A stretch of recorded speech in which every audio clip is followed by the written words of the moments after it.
Hi there, I'm Laurel from Alabaster Purl. Today's video is going to be showing you some updates that I did to this beanie. I knitted this about 2 years ago and it was a gift from my friend Clara when she had her son. Recently she reached out to me and she asked if she could get the next size up because it was getting a little too small for him. And I asked her if it needed to be longer or if it still fit his head circumference wise. Turns out it just needed to be made a little bit longer. It still fits his head, around. Instead of making a whole nother hat, I just had her ship it back to me. When I opened the package, I was a little embarrassed because I made this hat 2 years ago. And I've improved just a little bit since then. I've changed a few methods. So I took some footage before I fixed it and it looked, of course, shorter than this, but it also didn't look nearly as clean. So I wanted to show you some things that I've improved, also how I do some things now. I also wanted to just document how much you can improve in such a short amount of time, and as a reminder for myself more than anything to just keep going. Like, you're always going to improve on something. I thought it might be encouraging to you as well. It's nice to look back and see where you started and where you are now. And that's exactly what this was. This was like my own personal time capsule, looking 2 years back and seeing just how far I've come. So let's see what we started with. All right, so off the bat, you can see that it looks just a little bit smaller than it did in the before footage, but the biggest change right now is that tag. So I attach my tags very, very differently now. Before, I was petrified of knots because I always heard that knots are the worst thing you can do in knitting, but I think you can make an exception for attaching tags. So that's definitely changed how I've attached those, and I now use a leather tag instead. And the other big difference is how I do a decrease. Oh, looking at this just makes me cringe. I do a very, very different decrease now. Oh, I promise it's much, much cleaner than this one looks. Oh, it took probably 15 rows to get that decrease.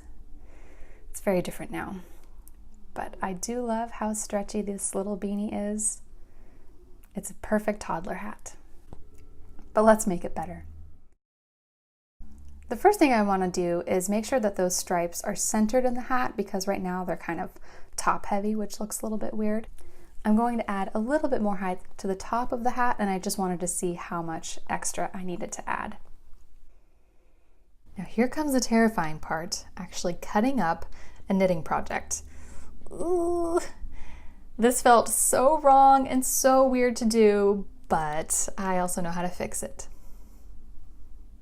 Normally with a knitting project, if I'm fixing the decrease or if I'm changing something about the end, I could find the tail and unravel it, but this project needed so much fixing that it was actually simpler to just get started by cutting it. What a tangled mess. I have no idea what I did. Oh, Laurel, 2 years ago. You have so much to learn. So I'm using Caron Simply Soft for this beanie, and it's still my go-to for these tiny tailor beanies. They're so, so soft for babies, and the yarn itself has a little bit of stretch to it.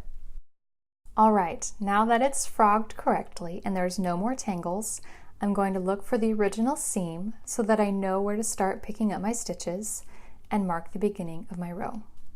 So now I'm simply going to pick up my stitches onto some circular needles.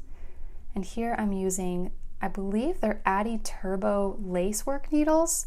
They're a nickel plated finish and they're so, so smooth, especially for yarn this tiny. I bought these at my local yarn shop in Hood River and they stopped carrying them, so that's why I'm not 100% sure that they're Addi Turbo. And I bought these years and years ago before I knew the importance of saving all of my labels, so I think that they're Addi Turbo needles, but whatever they are, they're wonderful and they're so smooth and I love them.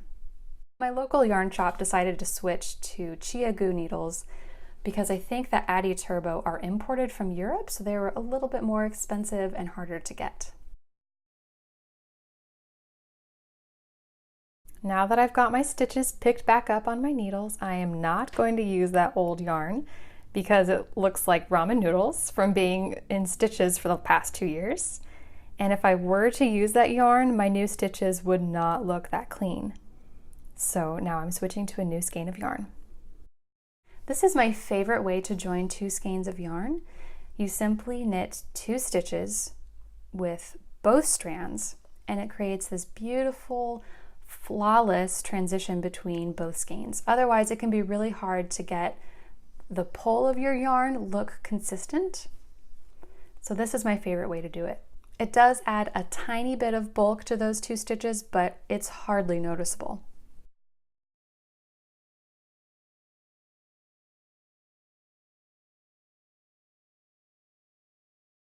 And here you can see I've got those 2 stitches. Each of them have 2 strands, but just knit them like normal and keep going.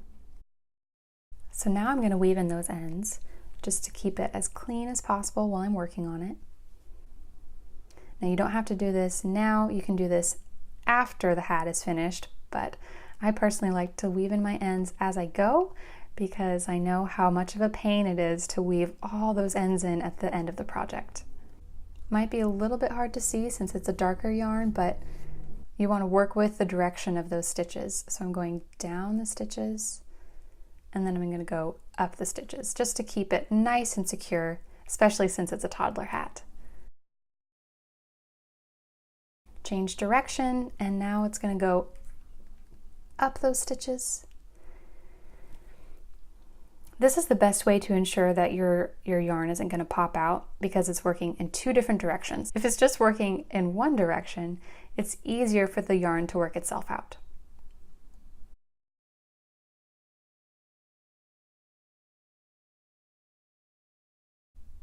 And I should have used a smaller darning needle. I have one. I'm not sure why I didn't use it. It's a little bit easier to get into those tiny stitches. And if you really, really want it to be secure, go ahead and do that again on the next stitch over. I personally love metal darning needles because they're stronger than plastic ones, and I've also had a plastic needle snag my yarn and my work on more than one occasion. So no more plastic needles for me. And here it's twofold. I'm going to actually be holding that white stitch in there as well. It's nice to see how well my woven in ends have held up over the last few years. All right, so I've added the length that I wanted to, and I've switched to double point needles as I'm decreasing, and I'm down to my last row. So now I'm simply going to pick up all of my stitches with the tail of the yarn. I'm going to cut my yarn and leave at least a 12-inch tail, and that'll leave plenty of material for me to work with to pick up my stitches and weave in an end. That was my last stitch on my final row. So now I'm picking up those last few stitches and I'm going to pull the string nice and tight. A lot of people get freaked out when you're working with double point needles because it makes the project look a little bit more complicated, but I promise you double point needles are nothing to be scared of. They're not that intimidating to work with. Just think of those double point needles as the cord on circular needles because they're just holding the place of your stitches. All right, so I've picked up all of my stitches and now I'm going to pick up that first stitch again just to complete the loop, and you're going to pull that nice and tight and then loop it through that opening. Don't worry, we'll close it up a little bit more. And my friend Morgan actually taught me this trick. You're going to go through all of your stitches one more time from the inside of your work. Pull it as tight as you can, and then pick up those stitches one more time with that tail. Once again, I should have used a smaller darning needle. It would have been a little bit easier. Oops, dropped my yarn. Let me get that in the darning needle again. And just keep going. Just keep picking up all those stitches for at least one round.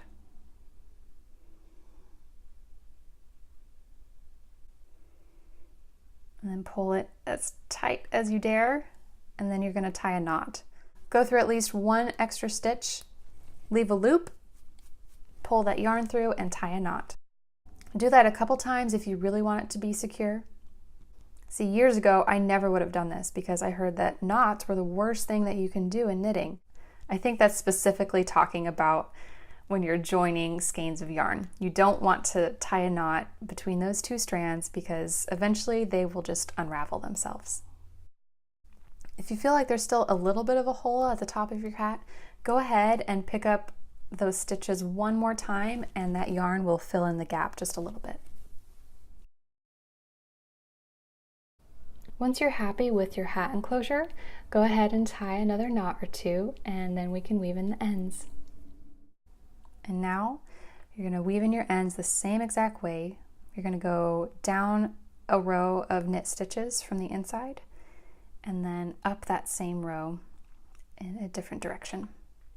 Go ahead and cut that tail, and that part's done. Oh my goodness, I am so happy I changed the decrease of the tailor beanie. This looks so much cleaner than before, and it looks great when it's being worn. And now let's tackle that tag. So one of the reasons that I switched to the leather tags is because they're a lower profile, so they're not going to get caught on things, especially for kids and babies. You know, it's just less for their little hands to grab onto. But also with the wooden tags, if you flip the brim inside out, then there's those strings inside, and that just doesn't look as clean. So this tag looks great whether it's flipped double brim or single brim. It's so funny to look at the difference between my tags from 2 years ago and the tags now. I ordered this first batch of wooden tags before I had really finalized all of my branding, and I am very happy with the change that I made since then. I just think it looks more consistent and professional. All right, let's get the rest of that old yarn out of there. See, just pulls right out of those stitches. So that tag was not extremely secure. It was easily snagged on stuff. So let's give it a fresh little update.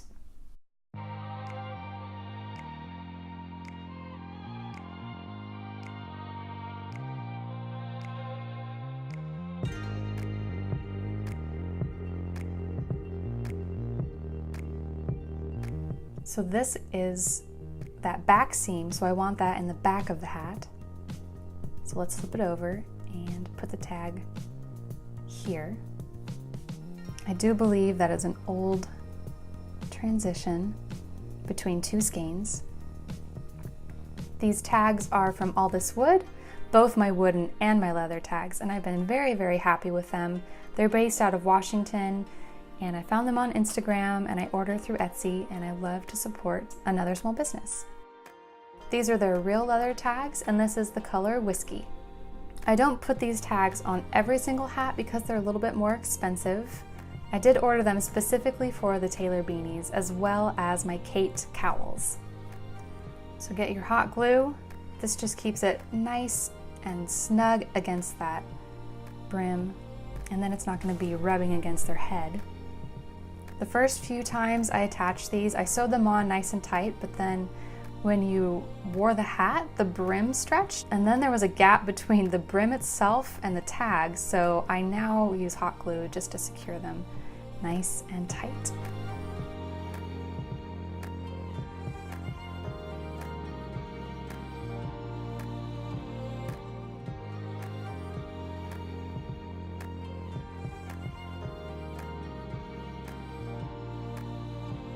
Hot glue down that little piece of string just so that it won't go anywhere.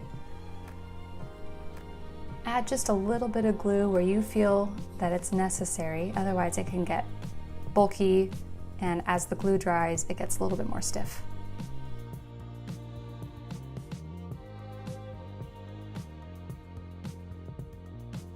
I find that the corners can snag or just peel up a little bit, so I like to make sure that they're nice and secure. And now we're going to secure them even more with some string. This is a basic polyester thread by Coats & Clark. I was looking for something that matched the color of my leather tags as closely as possible, and I've been really happy with a thinner thread. And here's that smaller darning needle that I should have used. This one fits perfectly in those tiny holes in the leather tag.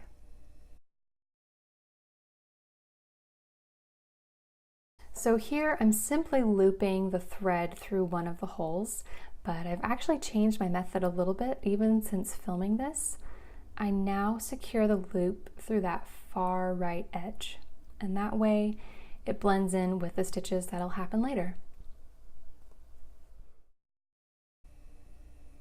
I feel like this part is pretty self-explanatory, but something that I do that I don't see a lot of other makers do is loop through more than once. I see them attach it with the bare minimum string, and to me, I want these tags really, really secure. Somehow I drop my stitch. I blame having too much coffee at this point. It's a little over-caffeinated. And yes, there is such a thing as too much coffee, at least for me. You get the epiphany sweats and shaky hands. So what I like to do is once each hole has been looped through, once I will attach the ends very, very securely. Oops, don't want to go through it quite yet. All right, so loop over that side edge because those can get snagged. So I like to make sure that those are just nice and secure and have as low of a profile as possible. And then I go back through each stitch one more time. This is probably overkill, but like I said, this is a beanie for a toddler. I know that little boys can be a little on the rough side, and I just want to make sure that this tag is gonna stay on as long as possible. So repeat that process on the end. Make sure that end is also secure. And make sure that those threads get pulled through evenly. And then you're gonna go back through those last stitches one more time.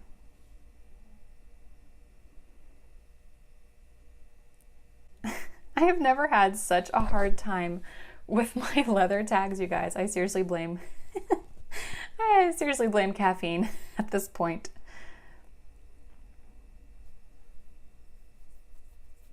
All right, each stitch has been stitched twice.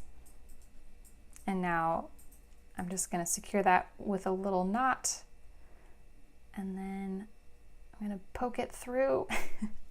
Sometimes you have to work through the hot glue. Pull that thread through. Like I said, I'm just a little obsessive about how attached these things are. Do another knot. Poke it through that hot glue if you can. And then finally, you're going to trim that string. Yay, we're done. It looks so good. Now let's remember where we came from. Oh yeah. Yeah, I think that looks just a little bit better. A little bit cleaner of a decrease. And now this hat will fit him for many more years to come.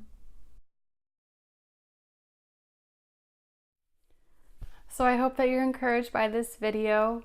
Everyone has a different journey and everyone has a different starting and middle point. I don't know where I am in this journey, but it's definitely not my starting point. And it's so fun to see just small changes that I've made, and I often forget how I used to do things because I've changed it as I go. I just continually improve little things here and there. I highly encourage you to document everything through the process because it's easy to forget where you started. For me, it's like an instant boost. Like yes, I'm improving. I'm getting better.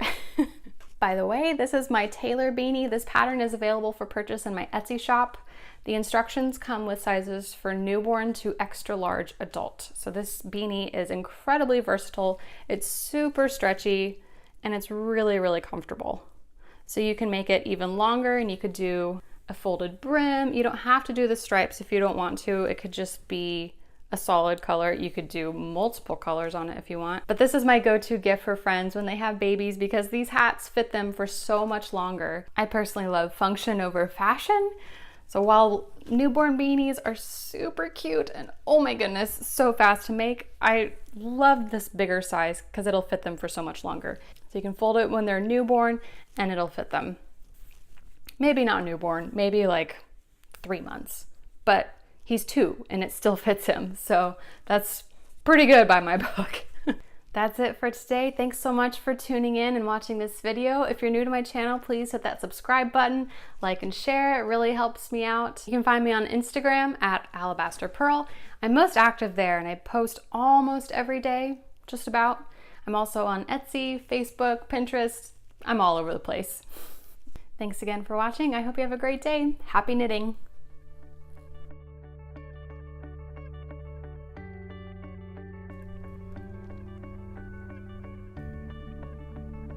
What are those things called? Not time machines.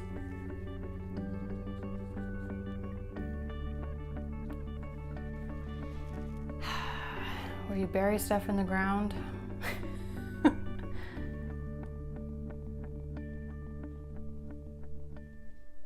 Time capsule. There it is.